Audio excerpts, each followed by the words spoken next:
कोई पूरी रात को बच्चा जागकर इस बात के लिए पढ़ रहा है कि कल एक दिन एक सवेरा आएगा और उस सवेरे के होने के बाद में वो संघर्ष थोड़ा सा विराम ले लेगा, वो संघर्ष थोड़ा सा थम जाएगा। लेकिन जब उसके पास ये खबरें पहुंचती हैं तो उसका विश्वास टूटता है, उसका रातों को जाग कर के जो मेहनत करना था वो एकदम से खत्म हो जाता है और वह इस सिस्टम के सामने हार मान लेता है।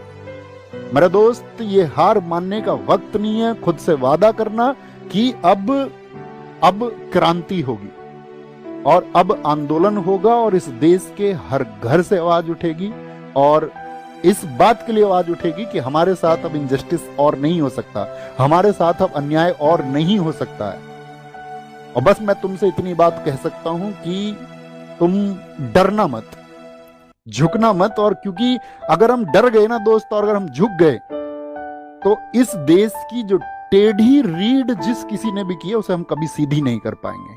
और ये छात्र वर्ग, ये जवान वर्ग जो इस देश की नेताओं के द्वारा जो या सिस्टम के द्वारा या खराब अधिकारियों के द्वारा, भ्रष्ट अधिकारियों के द्वारा जो टेढ़ी रीढ़ की जा रही है उसको हम सीधा करेंगे और मिलकर करेंगे।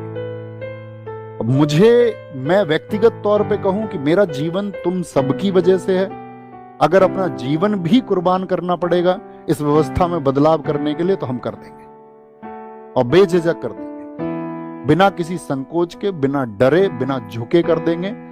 तो ये एक मूवमेंट होगा। हम आपको बता चुके हैं 31 को टीचर्स की मीटिंग होगी आपस में। सब टीचर्स आपस में डिसाइड करेंगे कि कैसे एक परफेक्ट वे पर चलना है ताकि आपकी चीजों में जो आवश्यक सुधार होने चाहिए वो कैसे किए जाएंगे। और अगर उन सब चीजों को कंसीडर नहीं किया जाता है तो ये सिर्फ एक प्रोटेस्ट नहीं, ये भविष्य बचाने का आंदोलन होगा, इस प्रशासन को जगाने का आंदोलन होगा और उस हर एक युवा आवाज को संगठित होना होगा जो इस खराब सिस्टम के खिलाफ में लड़ना चाहती है।